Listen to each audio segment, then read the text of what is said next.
ప్రియమైన తల్లిదండ్రులకు పిల్లలకు చిన్నప్పటి నుంచే మంచి అలవాట్లు నేర్పించడం చాలా ముఖ్యం.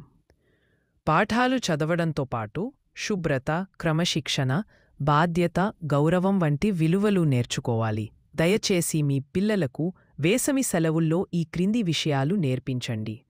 చేతులు సబ్బుతో కడుక్కోవడం వలన జబ్బులు రాకుండా ఉంటుంది. చుట్టుపక్కల శుభ్రంగా ఉంచాలి. నీటిని మరియు కరెంటుని అసలు వృధా చేయకూడదు. చెత్తను కేవలం చెత్తబుట్టలో వేయాలి. ప్రతి 2 గంటలకొక్కసారి దాహం లేకపోయినా నీరు త్రాగడం వల్ల శరీరం నీరసించబడదు. రోజూ స్నానం చేయాలి. శుభ్రమైన బట్టలు ధరించాలి. అనవసరంగా గోర్లు, జుట్టు పెంచుకోవడం మంచిది కాదు. కట్టు చేయించుకోవాలి. ఆరోగ్యకరమైన ఇంటి భోజనం తినాలి. జంక్ ఫుడ్ తినకూడదు. అందరితో మంచిగా వినయంగా మాట్లాడాలి. తెలియని వ్యక్తులతో మాట్లాడకూడదు. వారితో ఎక్కడికి వెళ్ళకూడదు.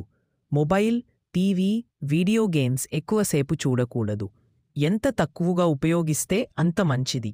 మన పిల్లలు క్రమశిక్షణ గల, ఆరోగ్యవంతమైన, బాధ్యతగల పౌరులుగా ఎదగాలంటే మనమే మార్గనిర్దేశం చేయాలి.